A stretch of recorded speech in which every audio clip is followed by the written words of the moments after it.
Hello दोस्तों, कैसे हैं आप लोग। उम्मीद है सभी लोग बहुत अच्छे होंगे और नए साल का नए सिरे से आप लोग उसका स्वागत कर रहे होंगे और उम्मीद है कि अपने जीवन में कुछ अच्छा करने का आप लोग निश्चय ले रहे होंगे। सभी लोग लेते हैं तो आप लोग भी ले ही रहे होंगे, ऐसी आशा है हमारी आप लोगों से। एंजॉय कर रहे होंगे, एंजॉय करिए। नए साल पे नए सपने देखिए, ढेर सारे सपने देखिए और जो पुराने सपने हैं जो पूरे नहीं हो पाए हैं अभी तक, उनको पूरा करने का एक दृढ़ निश्चय करिए, एक आत्मविश्वास अपने अंदर जागृत करिए। एवरीथिंग इज पॉसिबल, सब कुछ संभव है। जैसा लोगों ने कहा है तो सही ही कहा होगा, इसको मानते हुए प्रयास करते रहिए और निश्चित तौर से कुछ ना कुछ तो अच्छा होगा, बहुत कुछ अच्छा होगा। ये प्रयास पे निर्भर करेगा आपके, और थोड़ा सा वक्त के हाथ पे छोड़ दीजिए कुछ चीज़ें और मेहनत करते रहिए। बेहतर होना निश्चित है, कितना बेहतर होगा ये वक्त बताएगा। अभी किसी के बारे में कोई आकलन करना कि कितना बेहतर होगा मेहनत करने से और कितना नहीं होगा, ये कोई भी आकलन नहीं कर सकता है और किसी के लिए भी एक कोई मानक डिफिनेशन नहीं होती है। इसी बातों के साथ में अपने जीवन की एक शुरुआत करिए, बहुत अच्छी एक सोच अपनी रखिए। पॉजिटिविटी के साथ अगर कोई काम करते हैं तो निश्चित तौर से कुछ ना कुछ तो अच्छा होता ही है। इस आशा के साथ यदि आप अपनी पढ़ाई को तवज्जो देंगे, वैल्यू देंगे तो निश्चित तौर से बहुत अच्छा हो जाएगा। और हम लोग तो प्रयास कर ही रहे हैं अपने चैनल के थ्रू कि आप लोगों को कुछ बेहतर दिया जाए। बहुत सारे बच्चों का फीडबैक आता है जिससे जान करके अच्छा लगता है कि लोगों को समझ में आ रहा है। हम लोग प्रयास भी ऐसा ही कर रहे हैं कि बच्चों को ऐसे सिस्टमेटिक वे से और स्टेप बाय स्टेप, यानी कि जो टॉपिक वाइज है और वो सिस्टमेटिक हो, उसको भी देने का हम लोग प्रयास कर रहे हैं और हो भी रहा है। आप लोग मेहनत करिए, प्यार अपना साथ बनाए रखिए। नए साल पे हमारे चैनल के साथ में अपनी ज़िंदगी की एक नई शुरुआत आप लोग करिए। हम लोग देंगे, ज़रूर देंगे आप लोगों को। एक अच्छा मैटर दे रहे हैं, आगे भी मैटर देते रहेंगे। आइए अब थोड़ी बातें आगे भी करेंगे। अभी स्टार्ट करते हैं हम लोग अपने टॉपिक पे। लास्ट जो हम लोग का हिंदी का टॉपिक होगा, थोड़ा सा ऐसी कोई सब्जेक्ट नहीं लेंगे जिसमें कि थोड़ी बोरियत हो आपको, तो प्रयास करेंगे कि थोड़ा रोचक बनाएं आपको। आज का जो पहला वीडियो है हम लोगों का, वो हिंदी साहित्य के इतिहास पर काफ़ी कुछ हम लोगों ने इतिहास पढ़ लिया है। आज थोड़ा समझेंगे कि संविधान में कैसे कैसे कहते हैं ना कि आज थोड़ी समझने की ज़रूरत है कि पहले होता क्या है कि जब अपने लोग होते हैं तो अपनों में लड़ाई होती है, और जब अपनों से कहीं दूर जाते हैं तो अपनों को छोड़ के दूसरों से लड़ाई होती है, और फिर जब और दूर चले जाते हैं, सरहद के पार चले जाते हैं, तो देशों में लड़ाई होने लगती है। तो इंसान की जैसे एक फितरत है कि जहाँ वो रहता है वहाँ वो बजता रहता है, ठीक है। कभी कभी सुरीला बजता है, कभी कभी बेसुरीला बजता है। तो कुछ इसी तरह की हिंदी की भी स्थिति है हमारी। हम लोग हिंदी के विकास के क्रम को देख रहे हैं और हम लोगों ने देखा संस्कृत से पाली, प्राकृत, अपभ्रंश, अवहट होते हुए हिंदी प्राचीन हिंदी में आ जाती है और क्रम चलता रहता है। फिर उसके बाद में हिंदी जो हमारे हृदय स्थल पे, भारत के हृदय स्थल में क्षेत्रों में जो बोली जाती है, उन क्षेत्रों में हमारी हिंदी आती है। हिंदी वहाँ से आते आते कुछ ऐसा रूप, अपना स्वरूप अख्तियार करती है कि अपनी जो उसकी 5 उपभाषाएँ हैं, उन 5 उपभाषाओं में से होते हुए 18 बोलियों में आती है, और 18 बोलियों से होते हुए ब्रज, अवधी और खड़ी बोली होते हुए, विकसित होते होते हिंदी अपने इस वर्तमान स्वरूप में आती है। और खड़ी बोली का विकास आज भी अनारत गति से जारी ही है। इसके बाद हम लोगों ने देखा था कि किस तरह से जब हमारा देश आज़ाद नहीं था और हम लोगों को अंग्रेज़ों को भगाने के लिए किस तरह से एकता की ज़रूरत थी, तो हम लोग एक हुए थे। और एक होने के कारण से कोई एक अपनी लैंग्वेज हो जिससे कि एक प्रखरता के साथ किसी चीज़ को विरोध व्यक्त किया जा सके, इसको लेकर के हमारे जितने भी स्वतंत्रता सेनानी थे, जितने भी हमारे राष्ट्र के एक तरह से कहिए कि अगुआ थे जो प्रतिनिधित्व कर रहे थे स्वतंत्रता संग्राम आंदोलनों का, गांधी जी जैसे महान लोगों ने हिंदी को एक, जबकि वो गुजराती होते हुए भी उन्होंने हिंदी को प्रेफरेंस दिया। वहीं मराठी होते हुए भी तिलक ने हिंदी को काफ़ी कुछ एक तरह से राष्ट्रीय भावना को जागृत करने में एक रोल अदा किया। तो भारत विविधताओं में एकता वाला कंट्री है, तो सभी लोगों ने एक होकर के किसी एक राष्ट्रीय भाषा के तौर पे हिंदी को तवज्जो दिया था। ये दौर बीत चुका है और हम लोग इससे आगे आ चुके हैं। इस क्रम में आते हैं तो जब हमारा देश आज़ाद हो जाता है तो अंग्रेज़ों से लड़ाई हमारी ख़त्म हो जाती है।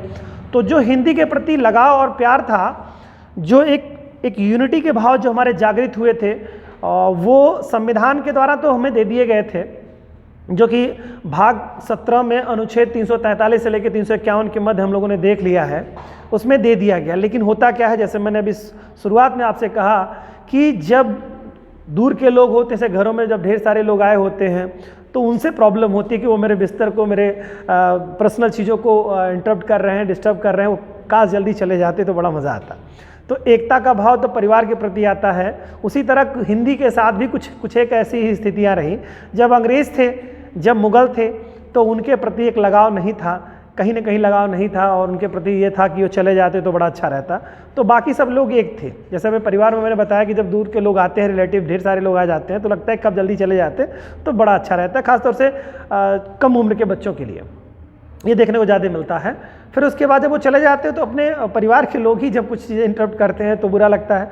तो कहीं ना कहीं स्टेप बाय स्टेप वो जो विस्तार है, जहाँ बहुत सारे लोगों से कम की तरफ आते हैं, हिंदी के साथ भी ऐसा ही रहा।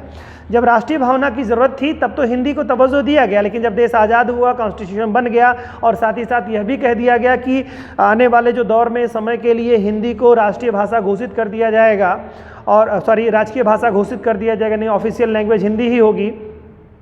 वहाँ के दौर में हम जब आ जाते हैं तो वहाँ देखते हैं कि फिर वहाँ पर विरोध शुरू हो जाता है हिंदी का। जो गैर हिंदी भाषी राज्य रहते हैं, यानी दक्षिण भारत के जितने भी कंट्री रहते और स्टेट्स रहते हैं, तमिल, तेलुगु, मलयालम, कन्नड़, ये तमाम सारी भाषाएं बोलने वाले जो लोग रहते हैं, ये विरोध करना शुरू कर देते हैं और एक नहीं चाहते हैं कि किसी एक भाषा को, मतलब हिंदी भाषा को हमारे ऊपर थोपा जाए। चूँकि उनकी अपनी अलग भाषा रहती है, उनकी मातृभाषा अलग रहती है, तो वो हिंदी के समर्थन में नहीं रहते हैं। अब सरकार के पास जो सरकारें रहती हैं वर्तमान समय, उनके सामने कुछ चुनौतियां आ जाती हैं। उन्होंने कानून तो बना दिया था ये कि अगले आने वाले जितने भी ऑफिशियल वर्क हैं, जितने भी डॉक्यूमेंटल वर्क होंगे, ऑफिस के जितने भी रिलेटेड काम होंगे, वो सारे जो है, चूँकि अंग्रेजों के दौर में इंग्लिश में हुआ करते थे और कोई एक सहमति नहीं बन पाई थी सारे राज्यों की। उस समय जो 14 स्टेट बनाए गए थे, 14 राज्य थे उस समय हमारे यहाँ, आज वर्तमान समय में 28 राज्य हैं। उस समय 14 राज्यों की जो स्थिति थी, सभी इस बात पे सहमत नहीं थे। कुछ एक दक्षिण भारत के खास तौर से राज्य बड़े विरोध में थे इसके।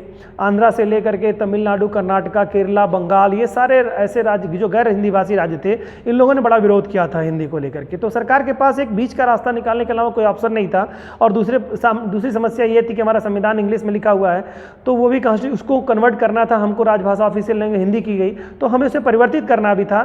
तो हमारे पास एक तत्कालिक कोई निर्णय लेने की क्षमता नहीं बन पा रही थी। ऊपर से जो बड़े राष्ट्रीय स्तर के नेता थे, उनकी भी सहमति नहीं हो पा रही थी कि मतलब हिंदी को ही एक लैंग्वेज ले ली जाए। हालांकि सहमति बनी थी, लेकिन फिर भी विरोध था। तो चूंकि विरोध को उस रूप में नहीं लाना था कि वो सड़कों पर आ जाए, तो सबको संतुष्ट करना था। इस नाते ऐसा बीच का रास्ता निकाला गया कि अगले 15 सालों के लिए हिंदी तो ऑफिशियल लैंग्वेज हो जाएगी 15 साल बाद फाइनली, लेकिन अभी प्राथमिक भाषा इंग्लिश रहेगी और हिंदी द्वितीयक भाषा के रूप में अगले 15 सालों के लिए ये लोगों के लिए लागू कर दिया गया। यानी 26 जनवरी 1950 को जो लागू हुआ, वो आपका अगला 15 सालों के लिए 26 जनवरी 1965 तक के लिए एक तरह से कहिए लागू कर दिया गया था कि द्वितीय भाषा हिंदी रहेगी और प्रथम भाषा अंग्रेजी रहेगी, और इसी पे काम किया जाएगा और इंग्लिश को फिर समाप्त कर दिया जाएगा। लेकिन ये हो नहीं पाया, और क्यों नहीं हो पाया, क्या नहीं होगा, आज इसी क्रम को हम लोग यहाँ पे देखेंगे, कैसे कैसे क्रम चलता है और क्या क्या चीज़ें होती हैं। अब सवाल ये आ जाता है, हिंदी तो हमारी ऑफिशियल लैंग्वेज घोषित कर दी गई, इस पर हमारी संविधान सभा में बैठक हुई थी, उसमें हम लोगों ने अपने चर्चा की थी कि 11 सितंबर से लेकर के 14 सितंबर के मध्य में 1949 में इसकी बैठकें चली। उस बैठकों में निर्णय लिया गया कि हिंदी को राजभाषा घोषित कर देना चाहिए। ये तमाम सारे विषय हुए, लेकिन कहते हैं ना, सिर्फ कानून बना देने से कोई चीज़ इंप्लीमेंट नहीं हो पाती है। उसके लिए बहुत सारी ऐसी चीज़ों की भी ज़रूरत पड़ती है कि जिसमें एक, जब तक कोई इंटरनली हृदय से लोग ना चाहें तब तक कानून बना करके कोई काम किया नहीं जा सकता है। उसी का आउटपुट आता है। धीरे धीरे हिंदी को एक तरह से कहिए भारतीय कार्यों में पूर्ण रूप से लागू करने के लिए सरकार धीरे धीरे कार्य करना शुरू करती है। वही विकास क्रम देखेंगे 1952 से लेकर के, जब हमारा पहली बार जब हमारी चुनाव होते हैं हमारे लोकसभा के, और चुनाव के 51-52 में चुनाव होते हैं, उसके बाद जब अंतरिम सरकार गठित हो जाती है, स्वतंत्र भारत की अंतरिम सरकार का जब गठन होता है, उस गठन के बाद में अब धीरे धीरे हिंदी को एक तरह से कहिए कि पूर्ण रूप से लागू करने का सिलसिला स्टार्ट होता है। और वो सिलसिला स्टार्ट होता है, फिर उसमें विरोध और प्रतिरोध किस तरह के होते रहते हैं, वो आज इतिहास क्रम में हम लोग देखेंगे। तो जब देश हमारा आज़ाद हो जाता है, पहले लोकसभा गठित होकर के आ जाती है, तब वहाँ पर ज़रूरत पड़ती है कि कुछ कानून की काम किस में होगा। तो सवाल ये है कि हमारी इंग्लिश 15 सालों के लिए केवल रखी गई थी, बाकी हिंदी को ऑफिशियल लैंग्वेज घोषित करना था, तो वो किस रूप में कार्य करेगी। तो पहला आर्टिकल जो हमारा आता है सबसे पहले 1952 में आता है, जब लोकसभा गठित होकर के आती है तो उसमें आता है राष्ट्रपति का संवैधानिक अधिकार के तहत कुछ घोषणा की जाती है। उस घोषणा में बात बताई जाती है कि राज्यपालों को सुप्रीम कोर्ट और हाई कोर्ट के न्यायाधीशों की नियुक्ति के लिए हिंदी का प्रयोग प्राधिकृत कर दिया जाता है, यानी कि हिंदी जो हमारी ऑफिशियल लैंग्वेज है उसका किसी भी राज्यपाल की जो नियुक्ति की जाएगी या सुप्रीम कोर्ट या हाई कोर्ट के जो न्यायाधीशों की नियुक्ति की जाएगी उसमें जो लेटर जारी होगा, जो पत्र जारी होगा या जो शासनादेश जारी होगा, उस शासनादेश में इंग्लिश के साथ साथ हिंदी को वेटेज दिया जाएगा। ये हिंदी को धीरे धीरे इस्टेब्लिश करने का प्रोसेस स्टार्ट हो रहा है, जो कि आर्टिकल न कह करके इसको कहिए कि भारत के राष्ट्रपति के द्वारा 1952 में एक संवैधानिक शक्ति के तहत वो इसका एक आदेश जारी करते हैं, जो कि एक तरह से कहिए कानून बन चुका है, वो कानूनी रूप इख्तियार करता है। अब यहाँ पर आप देखेंगे हिंदी को जो प्रेफरेंस है उसकी प्राथमिकता को उजागर करने का प्रयास होगा। तो पहला प्रयास आपने देखा कि 1952 में संविधान कॉन्स्टिट्यूशन मैंने बताया कि भाग 17 में आर्टिकल 343 से लेकर 351 के मध्य में ये बातें उल्लेखित कर दी गई हैं, लेकिन ये केवल कानून है और कानून को इम्प्लीमेंट कैसे किया जाएगा, जब तक वो प्रक्रिया में नहीं आएगा तब तक कानून बनने से सिर्फ काम नहीं होता है। तो 1952 में जो ये कानून बनाया गया, एक तरह से राष्ट्रपति का आदेश जारी किया गया, उसमें यही बात बताई गई कि सुप्रीम कोर्ट या हाई कोर्ट के न्यायाधीशों की जो नियुक्ति की जाएगी या राज्यपालों की जो नियुक्ति की जाएगी उसमें हिंदी को भी मतलब प्राधिकृत कर दिया गया कि हिंदी में भी किया जा सकता है या किया जाएगा। ठीक है, इस तरह के सेंस में है। अब कहाँ किया जा सकता है का मतलब क्या है कि जो गैर हिंदी भाषी राज्य थे, अभी आप देखते चले जाएंगे कि वहाँ पर तकरार है, तो इस नाते सरकार ने इसको फाइनली वो नहीं कह रखा। जैसे मान लो दक्षिण भारत के जो राज्य हैं जो हिंदी को वेटेज नहीं देना चाहते भाषा के रूप में, तो वहाँ पर एक स्थिति बनती रहती है, कुछ इस तरह की प्रक्रिया बन जाती है कि समस्याएं आती हैं कि वो लोग नहीं अडॉप्ट करते। इस नाते प्राधिकृत कर दिया गया कि मतलब किया जा सकता है, तो नहीं करना चाहते तो नहीं भी कर सकते हैं। लेकिन हालांकि ये केंद्र की बात हो रही है, राष्ट्रीय स्तर पर राज्यपालों की नियुक्ति सेंट्रल से हो गए, तो सेंट्रल से जब की जाए या सुप्रीम कोर्ट के न्यायाधीश की जो नियुक्ति होगी वो क्या करेगा, केंद्र सरकार करेगी, तो उसकी ऑफिशियल लैंग्वेज हिंदी होगी, वहाँ पर करेगा। लेकिन राज्य हाई कोर्ट के जो न्यायाधीशों की नियुक्ति वो भी वहीं से होने वाली है, तो ये फिर वहीं से अपना एक प्रेफरेंस और वेटेज देते रहेंगे वो। ठीक है, तो ये चीज़ें हैं। वहाँ से पहला आर्टिकल मतलब जो है राष्ट्रपति का एक आदेश जारी होता है 1952 में, यह चीज़ें आती हैं। इसके बाद मेरे बेटा राष्ट्रपति का संवैधानिक आदेश 1955 में आता है और एक उसके माध्यम से क्या कहने का प्रयास करते हैं, कुछ प्रयोजनों के साथ साथ हिंदी का भी प्रयोग निर्धारित कर दिया जाता है। जैसे जनता के साथ जब पत्र व्यवहार करेगी गवर्नमेंट तो उसमें हिंदी का वेटेज दिया जाएगा, ऐसा नहीं कि इंग्लिश में कल जारी कर देगी। साथ ही साथ प्रशासनिक रिपोर्ट या सरकारी पत्रिकाएं या संसदीय रिपोर्ट जो जारी की जाएगी उसमें भी हिंदी को वेटेज दिया जाएगा, यानी हिंदी में भी वो जारी की जाएगी। यानी कि इंग्लिश के साथ साथ हिंदी भी का भी प्रयोग अगर पूछा जाए कि जो सरकारी एक तरह संसदीय रिपोर्ट जारी होती है उसमें लैंग्वेज अगर पूछ लेता है गहराई में क्वेश्चन, ये आपका जीएस का भी क्वेश्चन बनेगा, हिंदी का भी क्वेश्चन है कि किस में जारी किया जाता है या किस शासनादेश के आधार पर किया जाता है, तो राष्ट्रपति के 1955 के शासनादेश के आधार पर जो हिंदी और इंग्लिश दोनों में गजट किए जाते हैं ये शासनादेश। इसी तरह से संकल्पों या विधि नियमों में भी हिंदी का प्रयोग किया जाएगा। ये तमाम सारी बातें, संधि पत्र और करार में हिंदी के साथ हर राजभाषा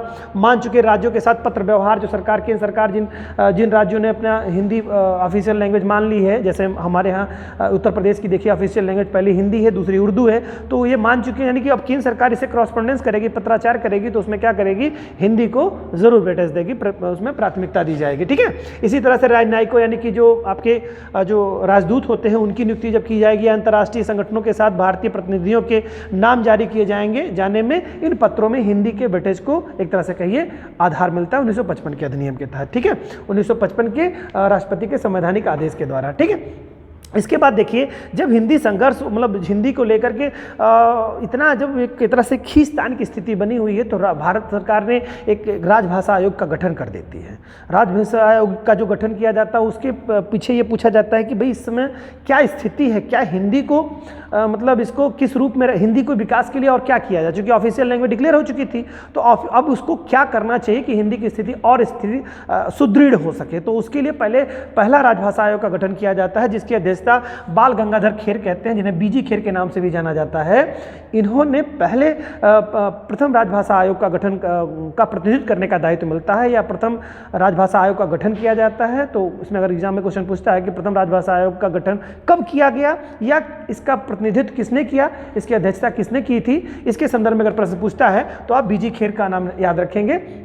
बीजी खेर ने की। और इस जो ये कमेटी गठित हुई थी इसके बारे में अगर देखेंगे तो 7 जून 1952 में ये 55 में ये गठित की गई थी और इसने अपनी रिपोर्ट 31 जुलाई 1956 में पेश की थी। तो ये बहुत ही इंपॉर्टेंट है कि प्रथम राजभाषा आयोग का गठन कब किया गया था, तो ये डेट याद रखिएगा, 7 जून 1955 में गठित किया गया था। और इसने अपनी रिपोर्ट जो दी थी यानी प्रतिवेदन जो है दिया था इसने 31 जुलाई 1956 को भारत सरकार को इसने प्रतिवेदन दे दिया कि साहब ये चीज़ें हैं, ये सिफारिशें हैं और इसको आप इम्प्लीमेंट करो अगर आपको विकास। चूंकि कोई भी समिति जब गठित की जाती है तो उसके पीछे एक मोटिव, उसको टारगेट दिया जाता है, टास्क दिया जाता है कि इस पर आप अपनी रिपोर्ट दीजिए। तो उसके विशेषज्ञ उस पर अपना एनालिसिस करते हैं और जो भी अपनी चीज़ें हैं उसको परीक्षण के उपरांत वो अपनी रिपोर्ट देते हैं। तो ये पहला हिंदी भाषा के लिए है राजभाषा आयोग, प्रथम राजभाषा आयोग का पहला गठन किया गया जिसके अध्यक्षता बाल गंगाधर खेर, जिसे बीजी खेर के नाम से भी जाना जाता है। इन्होंने कुछ सिफारिशें दी। इसका गठन 7 जून 1955 को किया गया था। इन्होंने 31 जुलाई 1956 को अपनी रिपोर्ट देते हैं ये,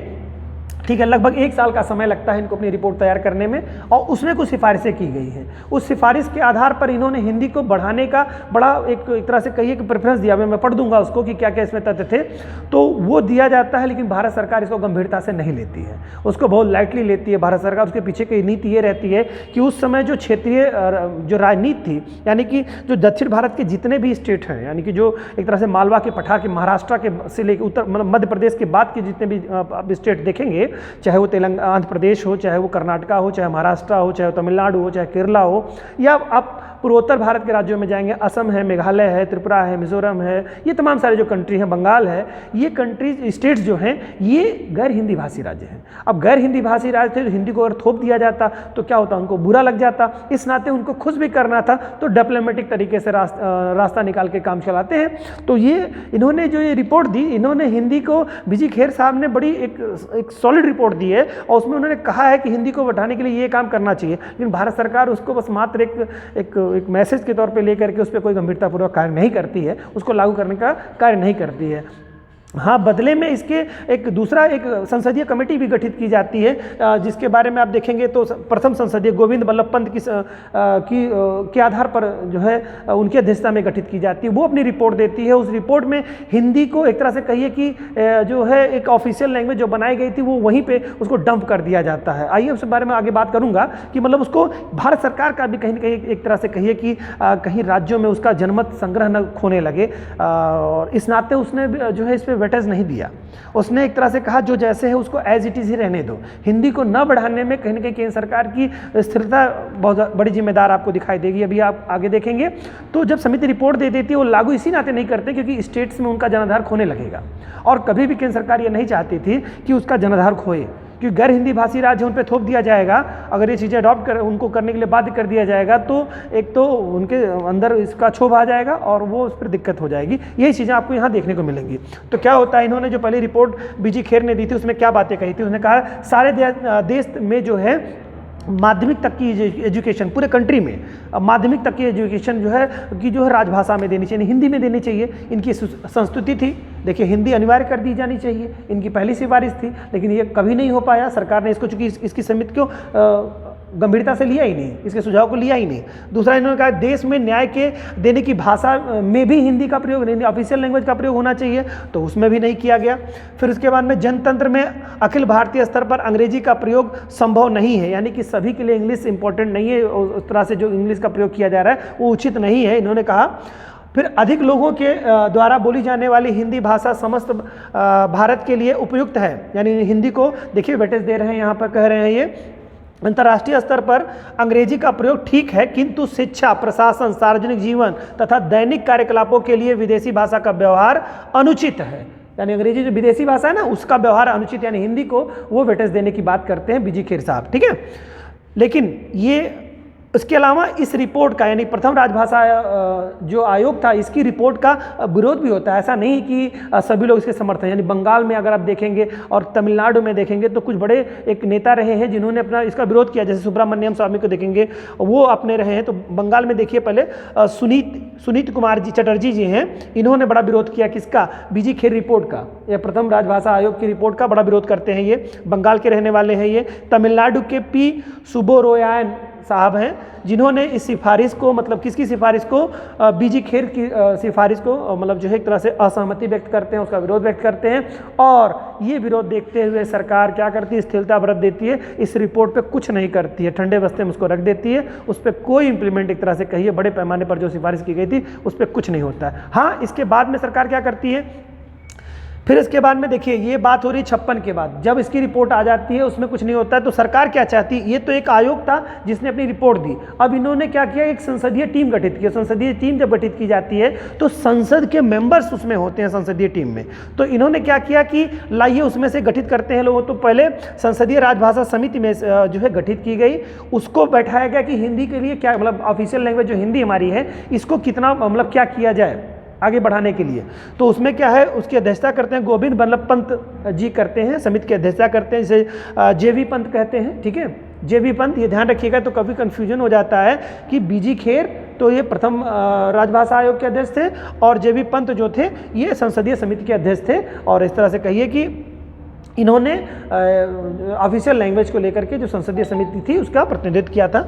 इनका गठन जो हुआ था बेटा 16 नवंबर 1957 को हुआ था। इसने अपनी रिपोर्ट 8 फरवरी 1959 को दी थी, ठीक है, 8 फरवरी 1959 को इसने अपनी रिपोर्ट दी थी। इस रिपोर्ट में क्या कहा था, पंत ने कहा था कि राष्ट्रीय एकता को घोषित करने के लिए एक भाषा को स्वीकार कर लेने का स्वतंत्रता पूर्व का जोश ठंडा पड़ गया है। देखिए ठंडा पड़ गया, यानी कि जो हमारा देश आज़ाद नहीं हुआ था, जिस तरह से हिंदी को प्रेफरेंस दिया गया था, वेटेज दिया गया था, अब वो जोश ठंडा हो गया है। यानी हिंदी को लेकर के जो जोश और उमंग है उस समय राष्ट्रीय भाषा को लेकर के था, अब नहीं रह गया है। ये रिपोर्ट की मेन हेडिंग थी और इसमें 2 सुझाव दिए गए। जब लगाव नहीं रह गया तो आप क्या करेंगे, जब वो जोश नहीं रह जाएगा किसी चीज़ को लिए, जैसे आप बेसिक प्रिपरेशन कर रहे हैं, अगर जोश ही नहीं रह जाएगा तो क्या मतलब होगा, फिर तो खत्म हो जाएगा। तो उसी तरह से ऑफिशियल लैंग्वेज हिंदी को ढोने का जो मतलब एक तरह से कहिए कि लागू करने का जो जोश था बहुत हल्का हो गया।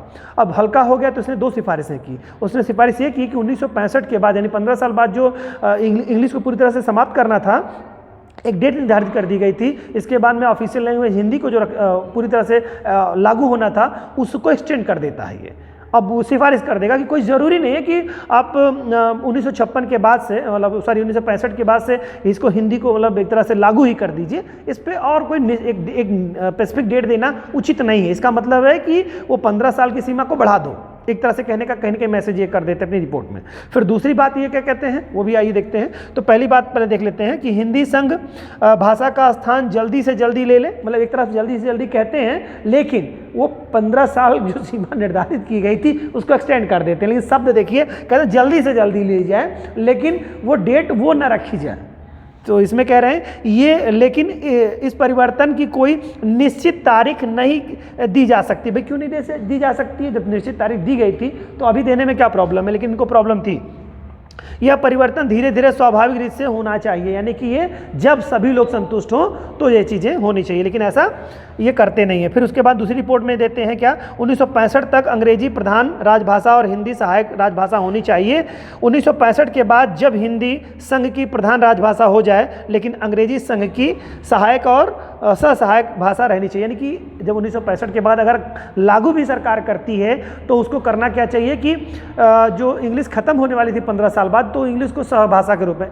एक्चुअली क्या हुआ कि जब देश आज़ाद 26 जनवरी 1950 को संविधान लागू हुआ, तब से लेकर के इंग्लिश को प्रथम भाषा कर दिया गया और उसकी सहायक भाषा हिंदी कर दिया गया। 15 साल बाद स्थिति ये परिवर्तित होनी थी कि मेन भाषा क्या करनी थी, इंग्लिश को, हिंदी को कर देना था, इंग्लिश को खत्म कर देना था। लेकिन इस समिति ने जो सिफारिश दी उसने क्या कहा कि नहीं, हिंदी को तो प्रथम भाषा कर दीजिएगा अगर करना चाहते हैं आप, जैसा कि आपने मतलब संविधान में कह रखा है तो वो कर दीजिएगा, लेकिन सहायक भाषा के रूप में इंग्लिश को रखिएगा।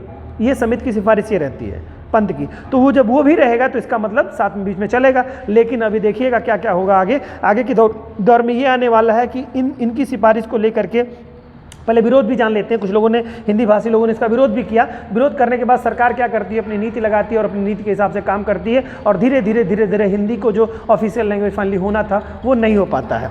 देखिए क्या करते हैं, इसमें पंत समिति की जो सिफारिश थी इस पर राशि पुरुषोत्तम दास टंडन जी, राशि टंडन साहब ने और सेठ गोविंद दास इस समिति की रिपोर्ट से असहमत थे, काफ़ी असहमति इन्होंने व्यक्त की थी।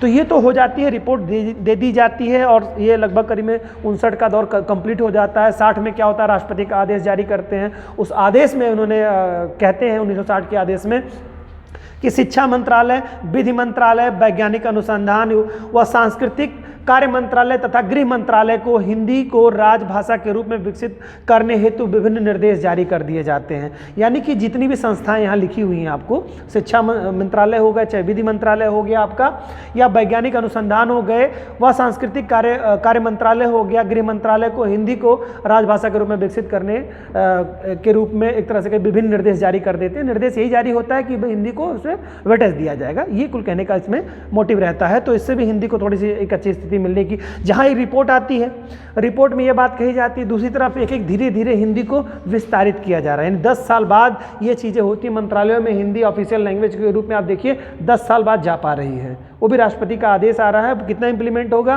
पूर्ण रूप से करने में समय लगेगा, तो ये प्रक्रिया चलेगी। इसके बाद राजभाषा अधिनियम 1963 आता है, जिसमें अब धीरे धीरे देखेंगे हिंदी को एक तरह से कहिए जो निश्चित होने वाला था 15 साल बाद, वो भी अनिश्चित के दौर में चला जाएगा। देखिए क्या होता है, संविधान के अनुसार 15 वर्ष के बाद अर्थात 1965 से सारा कामकाज हिंदी में शुरू होना था, ठीक है, परंतु सरकार की ढुलमुल नीति के कारण यह संभव नहीं हो सका था, ठीक है। अहिंदी क्षेत्र में विशेषतः बंगाल, तमिलनाडु में हिंदी का घोर विरोध हो रहा था।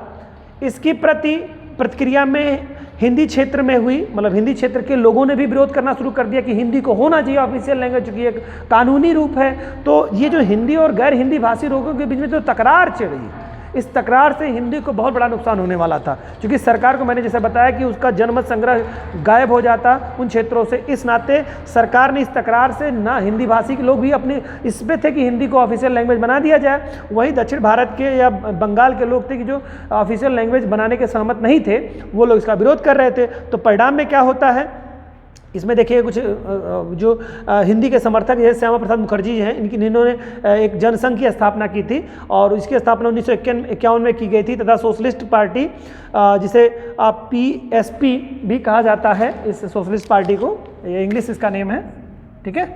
ये आपका सोशलिस्ट पार्टी जो है, ये आपकी इसकी जो इसके संस्थापक जो रहे हैं आपके लोहिया साहब रहे, इन लोगों ने क्या किया, बड़े पैमाने पर किसका विरोध किया है, इन्होंने बड़े पैमाने पर इस चीज़ का विरोध कर दिया कि मतलब हिंदी को मतलब रहना चाहिए, हिंदी को ऑफिशियल लैंग्वेज बनाई जानी चाहिए, ठीक है।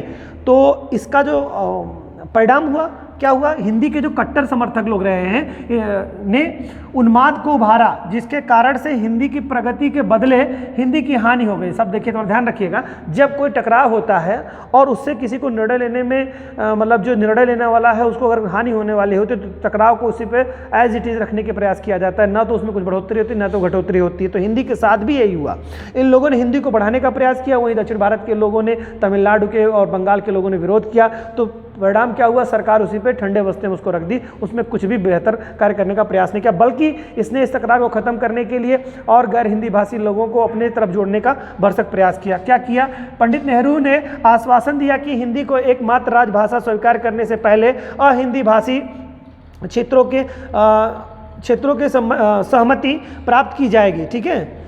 सम्मति या सहमति इसको कह सकते हैं, सहमति प्राप्त की जाएगी, तब अंग्रेजी को नहीं हटाया जाएगा, तब तक अंग्रेजी को नहीं हटाया जाएगा।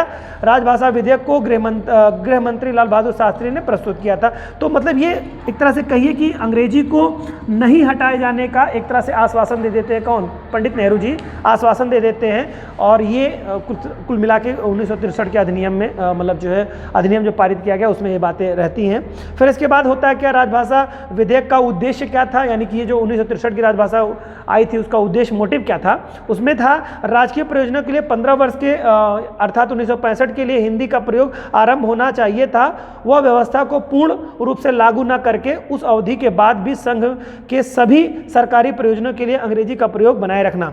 तो ये क्या नाम है, ये क्यों राजभाषा आयोग या राजभाषा विधेयक कौन 1963 वाला ये लाया क्यों गया था, उसमें ये लाने का मोटिव सरकार का कुल मिला के कहानी ये है, सरकार का मोटिव ये रहता है कि सरकार ये चाहती है कि भाई देखो ऐसा है 1965 में तो अब ऑफिशियल लैंग्वेज इंग्लिश की जगह पे हिंदी को फाइनली करना है, तो उसके पहले 1963 में कानून ले आती है जिसे कहा जाए राजभाषा अधिनियम 1963, जिसमें ये कह दिया गया है कि उसको एक्सटेंड कर दो, है ना, उसको एक्सटेंड करने के मकसद से ही लेके आती है, ठीक है। और इसी पे विरोध और समर्थन की बात आ जाती है। जो पहले स्थिति रहती है 15 साल पहले, 20 साल पहले, 15-16 साल पहले जो स्थिति रहती है वही स्थिति यहाँ पर भी बनी रहती है, तो उसको एक्सटेंड कर दिया जाता है, आगे बढ़ा दिया जाता है।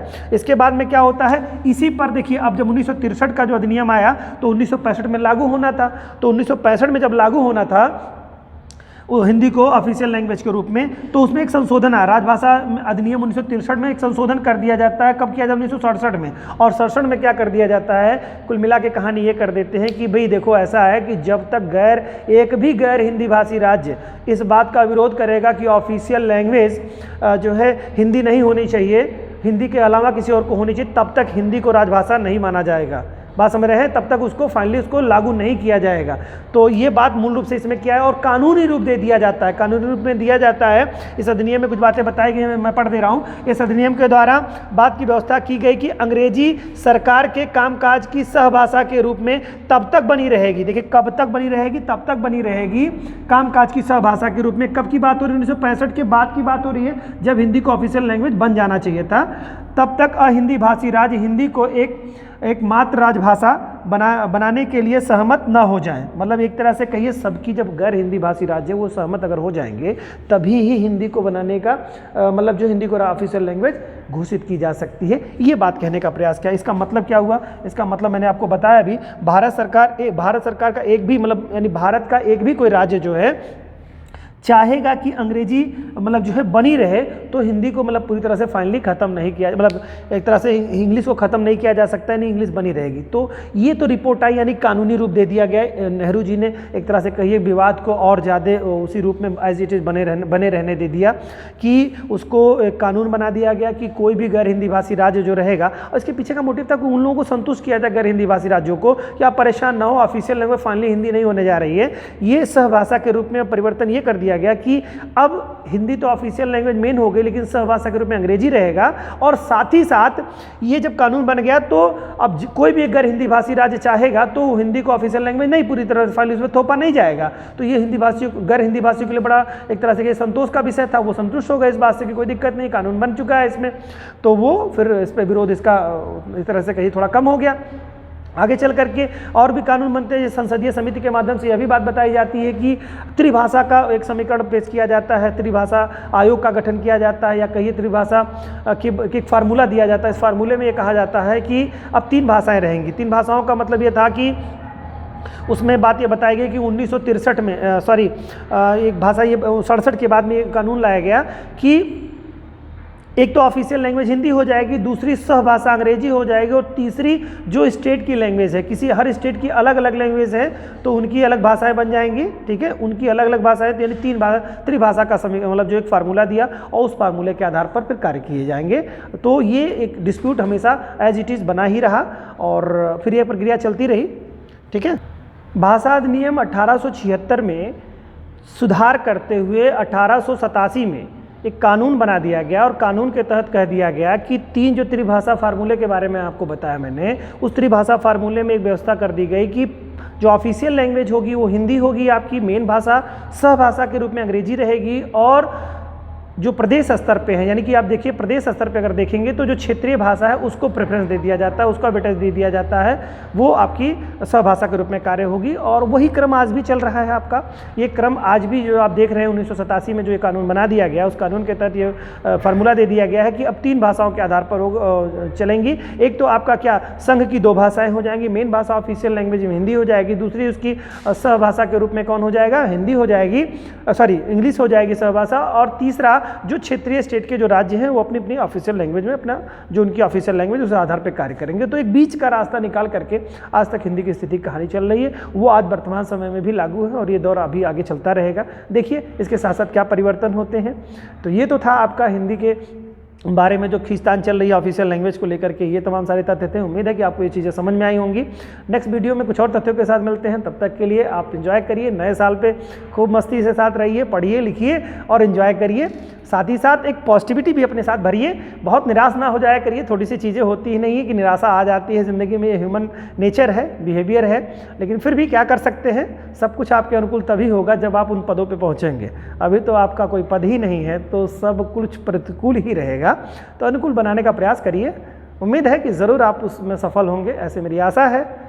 इसी विश्वास के साथ मिलते हैं नेक्स्ट वीडियो में, तब तक के लिए बहुत बहुत धन्यवाद।